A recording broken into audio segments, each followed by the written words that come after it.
Can y'all hear me? Oh, that's nice and loud. So, good morning, everyone. Hello, hello, hello. Hi, this is the 7th year in a row that I've given a talk here at AdventureX. And it's the 4th year in a row, as Tom said, that I've been asked to give the very first talk of the event. And this is a big honor for me. Every year I look forward to this, and it's become incredibly special to me. It's said that one should always try to be one of the dumbest people in the room. So you can learn from anyone. So I have to thank Tom and Rebecca and Allie for making me feel dumb every year. I always leave feeling a little smarter than when I came.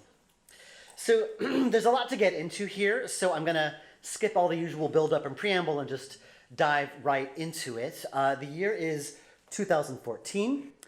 I had just finished and launched a game called the Blackwell Epiphany. It was the last game in a long-running series that had taken about 8 years of my life. So it was a very long chapter of my career that had come to an end. So I really had to spend some time and think about what I wanted to do next. And fortunately, I already had a little inkling of what I wanted to do next, at least structure-wise. I knew from the start that I was going to use what I call the Bioware narrative structure, which is a very boring and non-sexy way of saying that the game was going to feel like a Bioware RPG, but without the combat. You would have a pool of characters that you could join, that would join you on your adventures, and you could choose 2 or 3 of them, or however many at any given time. This is familiar to anyone who has played games like Knights of the Old Republic, or Dragon Age, or Mass Effect, or Jade Empire. But instead of changing your tactics in combat situations, it would change how you solve problems and puzzles in the world. And this is all great in theory, but I still had to design a game to go around that. But before I could even do that, I had to decide what kind of game it was that I wanted to make in the first place. And that proved to be strangely more difficult than I thought it would be. For practically my entire career up until this point, I'd always known that my next game, my next personal game anyway, was going to be a Blackwell game. I knew who the characters would be. I know it would be about ghosts. I know roughly what it would be about. And now, for the very first time, I was in this weird limbo place where with nothing really to guide me. I could make anything, so I was kind of paralyzed. Choosing a genre, choosing a story, it was kind of extraordinarily overwhelming at the time. And finally, after many months of kind of finagling and noodling in my head, I narrowed it down to 3 ideas. The first was a straightforward science fiction story. This seemed like the safest bet, because our sci-fi games tend to sell better than the rest of them. At the time, Gemini Rue, Primordia, and Technobabylon were our largest sellers, and the fans often wrote me and said they wanted to see another sci-fi game from us.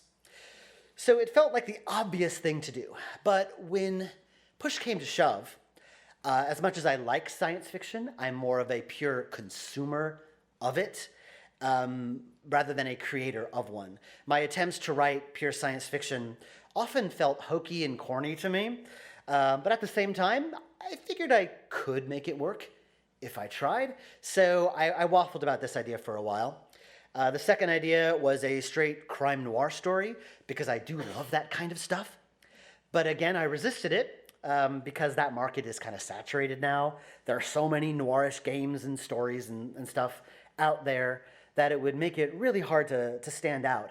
And if I had to be practical, the more grounded, real-world-based games we've done in the past tended to be our lower sellers. So, but again, why not try? I do like this idea. Maybe I could try. I don't know. My third idea was an urban fantasy, and this was my comfort zone. This is the thing I liked doing the most. It's what I return to a lot as a consumer and a creator. But I had just spent 8 years working on Blackwell, which was also an urban fantasy, and I resisted going back to this because it felt like I was so deep in my comfort zone that I felt it was wrong to pursue it. Whoops, going the wrong way. And so for months and months and months, I was waffling between these three ideas, and it was spiraling on this horrible negative feedback loop that just kept doubling back on itself. I tend to overthink things, and I was definitely overthinking this. And then one day, I heard a quote, and I wish I could say who said it, but I forget. I just don't want to take credit for it. But the quote roughly said, there is no such thing as a good or a bad idea. There is just good or bad execution of that idea. And when I read this, or heard this, I don't remember where, this made me feel significantly less stressed out. Because I realized that it didn't matter what I did, because I could have the best idea in the world that catered to the biggest crowd and hit some magic sweet spot in the market. But if I could not execute it well, then it wouldn't matter. And this clarified something for me. I keep going backwards. This clarified something for me. Whichever idea I ended up going with, it couldn't be about what would earn the most money or what would resonate the most with the fans. More than anything, it had to be something that I personally could execute well and something that I could commit to for several years, because games take a long time to make. So with that in mind, I decided to go with an urban fantasy, which I had called Unavowed. Comfort zone be damned. I knew I could do this reasonably well, and so I finally had my genre. So now, all I had to do was make the game, right? Yeah. So yeah, I knew the game was going to be called Unavowed, and it was going to be an urban fantasy with the Bioware narrative structure. But I couldn't ignore my earlier worry that I was inviting too many comparisons to Blackwell. I had to draw a line in the sand somewhere and let it be clear that this was very different from Blackwell. And so I had to really think about my past work and determine what worked with Blackwell and what didn't. I didn't spend 8 years working on that for nothing. There had to be something I learned. So let's start with the good stuff. What worked with Blackwell? Relatable characters and situations. Folks often saw themselves or people they knew in the ghosts and characters that Rosa and Joey from Blackwell met. These made the stories very memorable and personal. Characters that you can root for. People really wanted to see Rosa and Joey succeed, and were pretty vocally upset when horrible things happened to them. So I did a good job there. The emotions, the feels, the games made people laugh and cry and everything in between. So I knew all of these things I was obviously going to keep and expand upon for Unavowed. But the biggest issue I had with Blackwell, and the biggest thing that held me back and held the series back from the very, very beginning, was that the tone and theme of the series was not very clear from just merely looking at it. Folks would look at these screenshots and the marketing from the first few games and were not sure what to make of it. Often I would read and hear that folks thought it skewed younger, like for a tween audience, which wasn't my intent at all. And it wasn't until Blackwell Epiphany that we really finally nailed down a visual and thematic tone for the world and the game and the series as a whole that finally matched what I had in my head. So it took 8 years to get there, but we did get there. So I knew that for Unavowed, I wanted to nail that tone and theme from the very beginning. So we set up some ground rules. Number one was going to be back in New York again. You write what you know. In case you didn't know, I'm from New York. That's why most of my games take place there. But this was going to be thematically, excuse me, this is going to be coughing. This is going to be thematically, at least, a very different New York from Blackwell. From the ground up, I wanted people to know what this game was. This New York was darker, more dangerous, maybe slightly sexier than Blackwell was. The game in my head was evocative of stuff like World of Darkness, Dresden Files, and Hellblazer. And while we were inevitably going to put our own spin on these things, this was the foundation that we were going to build from. Every location, no matter how mundane, there was always going to be a feeling, a sense that something was slightly off. So this is our foundation going forward. So last year, I gave a talk here at AdventureX called Getting Your Game in Focus, which was about choosing one aspect of your game that was your main focus, a goal that you can keep moving toward. I'm paraphrasing, but the talk is up on YouTube if you want to check that out. But I had to take my own advice here and choose what my focus was going to be for Unavowed. For Blackwell, the focus was always on the individual cases and the ghosts that you were saving. But for Unavowed, I decided that the main focus was going to be the main characters. These 5 companion characters that you were going to pal around with over the course of the game. I was using that Bioware narrative structure, and those were always very character-based, so I was going to own it. I was going to focus on that. The draw and the focus would be the relationships between them, teasing out their individual backstories and seeing them come together as a team over the course of the game. So in order to do that, I really needed to get into their heads and try to get to know them on a mental and emotional level, find a way that I could connect to them. So the first thing I did was commission some sketches of them. I only had a vague understanding of who they were at the time, but I figured this would help me crystallize it a bit more. And since the game was so focused on the characters, I really needed to visualize them. So this helped.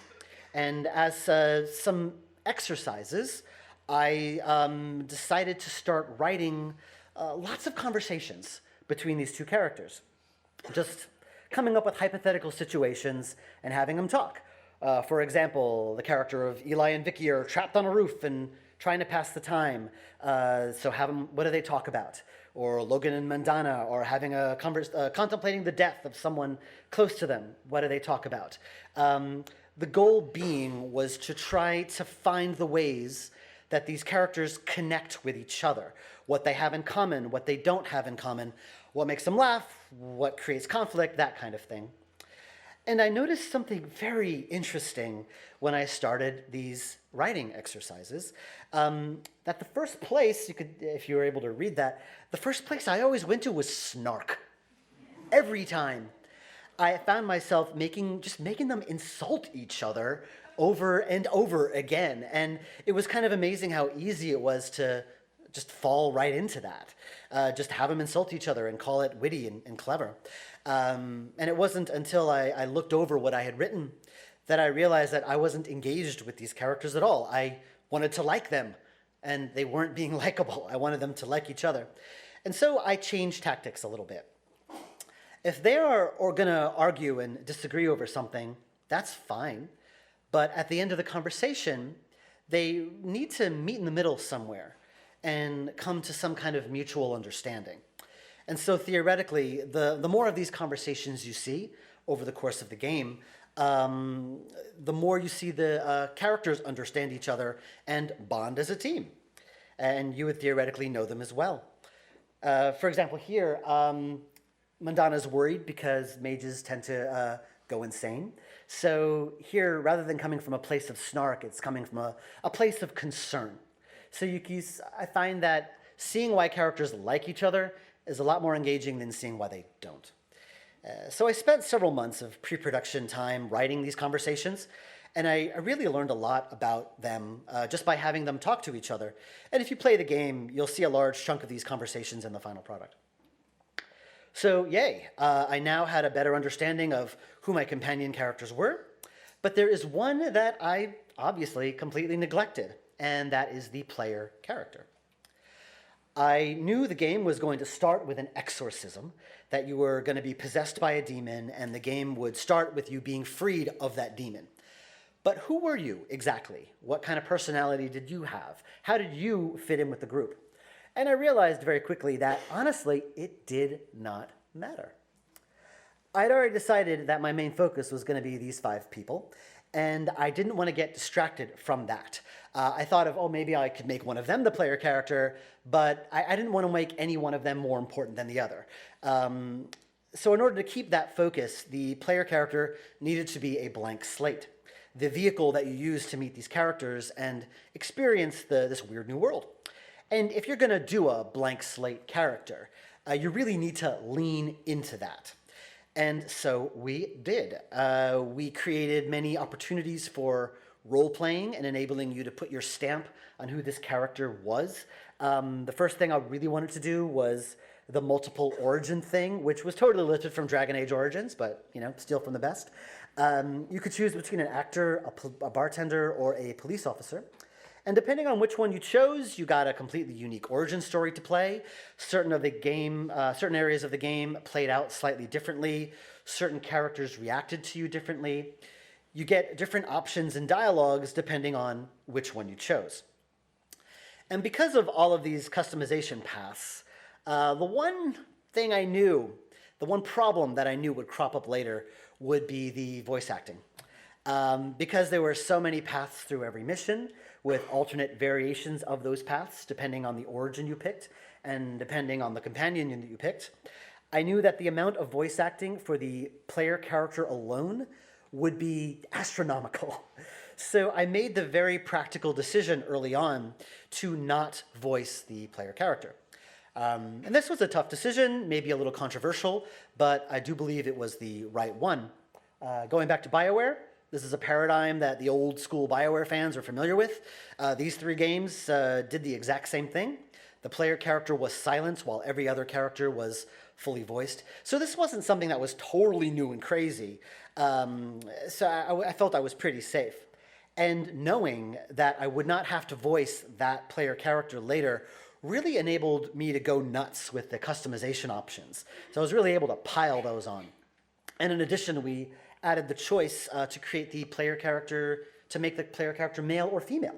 So that was nice. Something we probably would not have done if the player character was going to be fully voiced. So we really took advantage of this unvoiced player character thing to make the game bigger and better. This led to a very interesting design challenge when writing dialogue. Excuse me. I was not expecting how different writing conversations between a voiced and an unvoiced character would be. In a traditional voice conversation like this, if you want to have a simple exchange, it's relatively quick and easy. 5 lines, you're done. But in Unavowed, this same conversation is more like this. Every time the player character has to respond to another character, I needed to write at least 3 different options in order to proceed, because the way the player character responds is that you choose what to say, which leads to 3 unique responses from the other character that you're talking to, which then needs to branch back to the main conversation in a natural way. So there was a lot more writing that I had to do because of this new design choice. Instead of 5 lines, this turned into 15. So that was a bit of a challenge, but an interesting one. I also think I learned why Bioware stopped doing the unvoiced player character thing, because it takes a lot more time and work. So I knew my characters, I knew my structure, and now it was time to venture forth and create something that people could play. So I created a prologue, I created the origins, and I created the first major mission of the game with Eli and Madonna. And I put it in front of testers, and they liked it. Hooray. They liked the new structure. They weren't sure about the unvoiced main character, but it did grow on them. They liked the characters of Eli and Madonna, and overall the feedback was very positive, which gave me the confidence to keep going. So now I had to start designing the rest of the missions, which involved the entire cast. And I realized something very quickly. We had 5 characters, and I wanted you to be able to bring 2 characters with you. Oh, sorry, that's rude in this country. Here, 2 characters with you at any given time. Sorry. Gosh, embarrassing.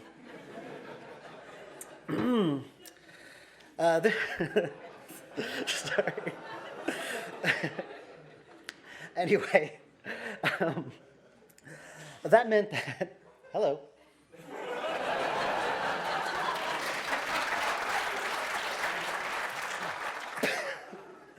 Remind me not to do that again. Okay. Don't flip off the AV system. Okay. This meant that each mission had 10 possible character combinations which meant 10 alternate paths through each section of the game. And it turned out that was a lot of work, too much work. There was no way I could handle this by myself. I toyed with the idea of bringing on more writers, but I had a very limited budget to work with. So instead, I decided to try and make things easier and try to cut down the number of paths somehow. And this also led to another interesting narrative design problem that I was having, mainly that the characters of Eli and Madonna were the only veterans of the Unavowed, the secret organization that you're a member of. They were the ones who knew the most facts about the supernatural world. So whenever you encounter something supernatural, they're going to be the ones who would typically tell you what that is. So if one of them wasn't with you, I'd have to devise some other way of getting that information to you. I thought, oh, maybe just call them up on the phone, but that just felt very inelegant and very flow-breaking. So I decided to force the player to include either Eli or Madonna on any given mission. And this killed two birds with one stone. It made things cleaner narrative-wise. If you encountered something weird, one of them can tell you what that is or what they know about it, and then you can move on. And as a bonus, it cut down the number of paths from 10 to 7. But 7 was still a lot. I was still having a lot of trouble navigating my way through all of these multiple paths and all the dialogue options and things like that. It was still a lot of work. So I decided what I really needed to do for my own sanity was cut one of the companion characters from the game. When I decided to do this, the choice was practically made for me. This character of Calliope was one that I had kind of the most difficulty getting into the head of at the time. I just couldn't get a handle on her personality, how she would react to things, why she was even there in the first place. I figured I would eventually get there, but since I was having the trouble and I figured I would need to cut someone, I decided to cut her as a companion. She's still in the game. You do find her at a poetry slam in Brooklyn, but she was no longer a companion character. And that brought down the number of paths down to 5. And this was still a decent amount, but an amount I felt was a lot more manageable. So 4 companions, 5 potential combinations was my magic number. Excuse me. So did I hit my goal? Did I stay on target? Did I keep the focus on the characters like I wanted to? Overall, I would say, yes, I did. What's interesting in reading the chatter and the comments and just the various mail I got about the game is that everyone had their favorites and least favorites for different reasons. There was no standout, breakout character that everyone loved, but some people loved other characters more than others. They hated other characters more than others, but there was none that was universally adored or universally hated. A lot of fans liked Eli, for example. They felt his backstory was very relatable and sympathetic, and they also reacted very strongly when he was in trouble. Others didn't like him. They felt he was bland and milquetoasty. Fine. A lot of folks liked Logan. They related to his struggles with being a recovering alcoholic. Others found it kind of preachy. Also, totally fine. People liked Vicky as well, her sarcasm and how she related to everyone else on the team. Some folks felt she didn't belong because she had no supernatural powers of her own. Same thing with Madonna. Some folks called her a badass and they loved her. Others called her kind of flat and one note. And this is all fine. Not every character is going to resonate with every person, and the game was very specifically designed that you could stick with your favorites if you wanted to. Theoretically. There was one character that folks tended to bring out with them more than others. And I found this very interesting because it was a direct result of a design decision that I had made. I knew that every mission would play out slightly differently depending on who you had with you. Each one brought some skill or frame of knowledge to the table. Madonna is very agile and can climb to places that none of the other characters can, like this ledge here. Eli can obviously set stuff on fire and has a power called fire reading, which enables him to read anything that was consumed by a fire. Vicky, being a former cop, knows every police officer in the city, so she's able to get more information from law enforcement that you wouldn't be able to get otherwise. And Logan, being a spirit medium, can talk to ghosts. So if you saw a ghost in any scene, you could talk to the ghost. And one design decision that I made was that I wanted every character combination to be a unique and fun and interesting experience. But at the same time, I wanted you to see the potential alternate paths that you could have taken. If you didn't have Vicky with you and you saw this cop, you might think, oh, if I brought Vicky, I could speak to that cop. I'll try that on another playthrough or something. You see a high ledge, you don't have Madonna, you'd wonder, oh, maybe she could get up there. But what I found very interesting was that when folks saw a ghost and they did not have Logan, they got very frustrated and very annoyed. And this was a very unique case because no one complained if they saw a cop and didn't have Vicky, or if they saw a ledge and didn't have Madonna. They just didn't care. But they really wanted to talk to that ghost. And ghosts are inherently interesting. You wonder who they are, what they're doing there, how you can help them. So the players felt locked out of content. And as a result, they inevitably would bring Logan with them on every mission thereafter. And since you could never bring both Logan and Vicky along on the same mission, it meant that poor Vicky was the least chosen companion of them all. So that was a bit of a design fail on my part. Sorry. So wrapping up, I guess, 2 AdventureX's ago, I gave a talk and ended it with the words, "Is it all worth it?" This slow, painful thought process, all this effort, am I working too much? Because I overthink things and I spend much longer than I need to. Is this all necessary? Because I knew, and I said this 2 years ago, the game's going to come out and people are going to say it sucks anyway. I'm going to get hate mail. People are going to slag me off on forums and social media. The game launched 3 months ago, and that has happened. Excuse me, he said with a cough. But as I said 2 years ago, I do believe it was worth it. When I am happy with my game or my work, that usually means the fans are happy too. And Unavowed is a game I am extraordinarily happy with. It was something I wasn't sure I could pull off. It was kind of my dream game, and we did it. And it came out 3 months ago, almost to the day, and it's our bestseller game. So that also makes me happy. But now I'm kind of back in that weird limbo place where I have to begin the process all over again. I don't know what I'm doing next. There's no real guidance there. So yeah, I got to start that whole process all over again. So will I take on board the new lessons that I've learned and do better next time? I guess we'll see. In a year from now at the next AdventureX, I hope to open up the conference again and tell you all about it. So until then, thank you very much.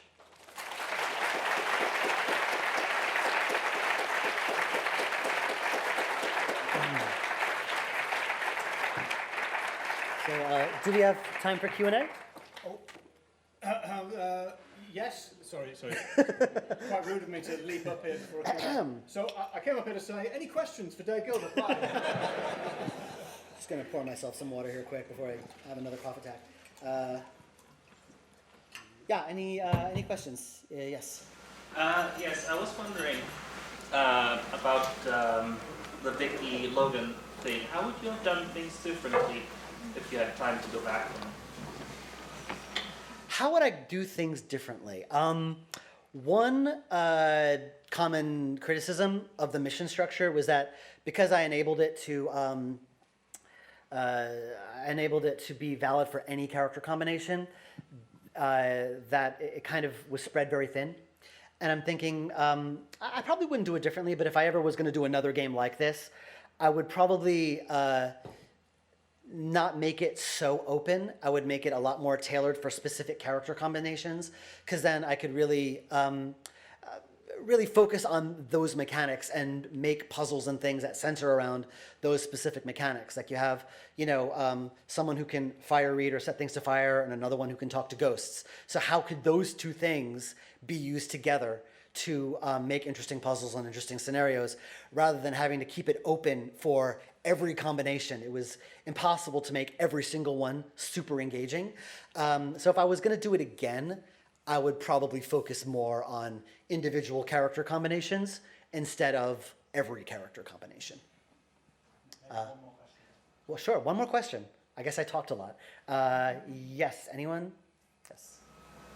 I really like how you did the conversations between the characters to learn how they liked or interacted with each other. Did you do a similar process when learning or writing the characters themselves, or what was your process for getting to know those characters better? Well, that was basically it. I just decided, okay, I had a vague understanding of who these guys were, and I'm like, okay, let's just have them have a conversation. They are, you know, trapped on a roof, or they're on a snowy mountain, or, you know, they're cold. You know, what would they talk about? And how would they get out of it? You know, what do they learn about each other? And so I actually kind of did a lot of world building that way, just having them talk to each other. Like a lot of Eli's backstory was teased out that way, just by having him talk to other characters. And there was just a lot of it. A lot of it I didn't use, but a lot of it I did, and it's in the game now. Do I have time for one more, or is that it? All right, well, thank you very much, everyone.